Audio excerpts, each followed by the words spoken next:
Let's create a budget. Let's get out of debt. Let's build wealth. Guys, welcome back to the channel. So if you haven't seen the other videos in this step-by-step series, I would highly encourage you to watch those, or you could be lost at some point in this video or future videos. So if you made it through all the step-by-step videos, I want to congratulate you. And now, in the previous videos, the step-by-step, we went over creating a budget, and budget is one of the most important factors to all of this, to building wealth, to getting out of debt. Budget is basically your income, your cash flow. Your budget kind of controls all of it. So depending on how much you make your budget, increase or decrease it, by increasing it, you have more operating cash, and by decreasing it, you have less cash. And then really what that means is the more cash you have, the faster you'll attain wealth. And the less cash you have, the less time, or the more time it will take you to increase wealth if you even reach it. So in budget, there's a lot more that budget deals with than just writing down numbers on a piece of paper. There's a lot more to it than just getting your numbers and creating a budget from that number. Your budget and creating a budget deals with a lot of things inside of you. You have to decide to do this. You have to deal with yourself. In a way, budget has a lot to do with health. So health and budget, they kind of go hand in hand. So, and that can be mental health, physical health, all of it. But through your mental health, without the knowledge on what to do with cash flow once you have it, there's no point in having a budget. And if you don't physically get up, if you're kind of a couch potato, you don't get up and physically learn or actually do these things, then that can affect your physical health, as well as your bank kind of goes off of your health. Next, we went over your debt plan. So not so much the actual, tools that you can use and strategies you can use to get out of debt. Debt is one of those things that will basically be with you your whole life. You're born into debt with your doctor bill, and you'll die with debt with your funeral bill.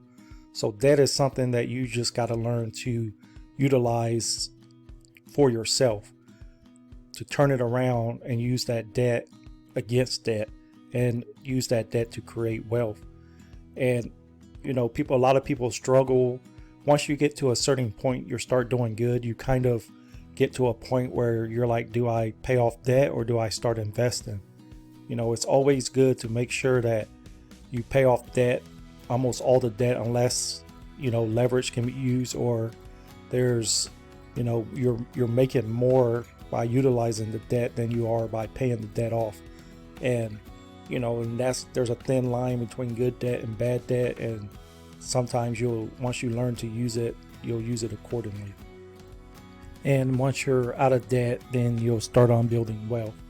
So since we know how to create our budget, how to get out of debt, how to build wealth, and one thing you'll notice probably in multiple of my videos, I always mention that your family, the way you run your family and the way you do things is like a business. So I call it the family business. If you look at your income, expenses, your bills, your daily activities like a business, and a lot of people, they go around mindlessly, they're just living life, there's nothing wrong with that.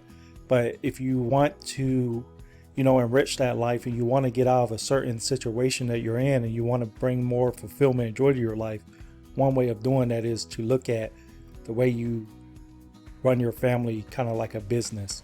So in the next upcoming videos, we are going to look at running the family like a business.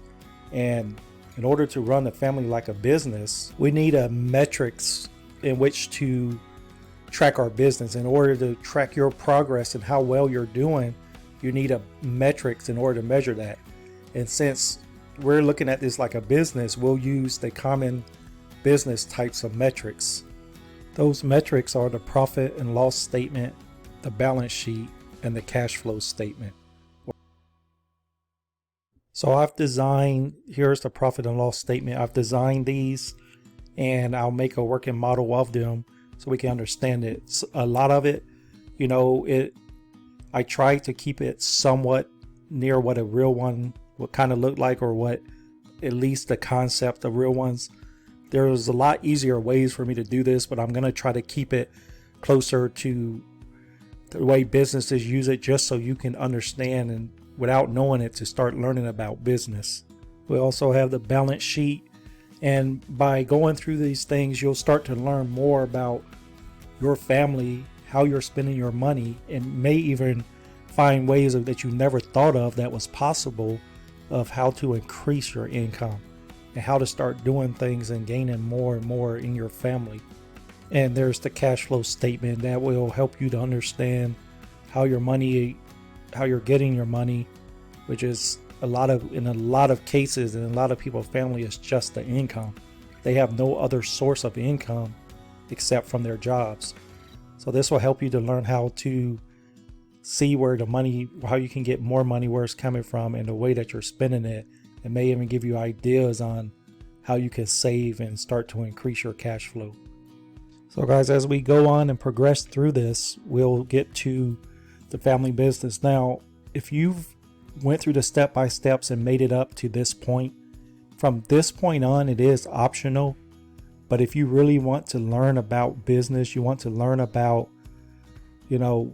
ways of increasing and doing things, and basically just having a metrics to measure. Like if you follow the simplistic design and the basic sheet, then yeah, you could still reach this point at the same time. But by having a metrics, it may, in your mind, help generate ideas, help you to realize the places that you're spending this money and the things that you're spending it on.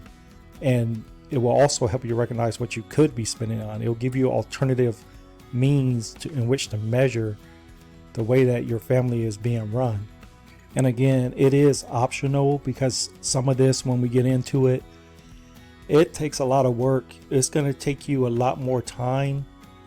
As I've always said, if you just come home and pay your bills and go on about your day, you're doing it wrong in the first place. By using the step-by-steps up to this point, then you'll be fine. You'll be able to start increasing your wealth, getting out of debt. You'll be able to create that budget, that foundation, and you'll be able to start increasing your wealth. But this is going to take even more work on top of that. Doing this is going to help you to realize exactly how much you're spending in interest, and how much your principal payments are. These statements and balance sheets is going to help you to be able to see things that you wouldn't see even if you were doing the steps up to this point. But again, this is extra work. Just like with any business, you got to put the time and effort into this.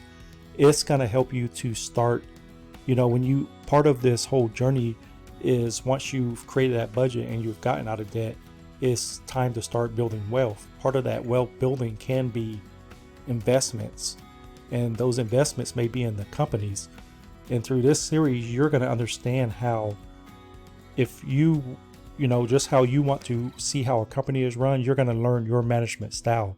You're going to learn what, to you, the way that you like to do things. You're going to see that in other companies, and things that you may never do with your money, you're going to see other companies doing that. And by seeing that and understanding that, you're going to be able to start learning what to invest in. And when you invest in those companies, you're going to feel comfortable about it. You're not going to have to worry about, how they're doing or what they're doing. You're going to understand. Basically, what's going to happen is you're going to start to be able to understand a business model. You're going to be able to understand why certain businesses do certain things and why they don't. You may even find out why some companies pay a dividend and why some don't. And so it's going to be an interesting series. I think we're from this point on in this series is going to be really interesting. Some people will find just tremendous value in it. Some may not want to deal with it because of how much extra work it could be. So I'm trying to design this to make it as easy as possible with the least understanding, but you will start to understand as you're doing this. So guys, I hope you found value in this video. I'm excited about the upcoming videos. I would appreciate a thumbs up, and I'll see you in the next one.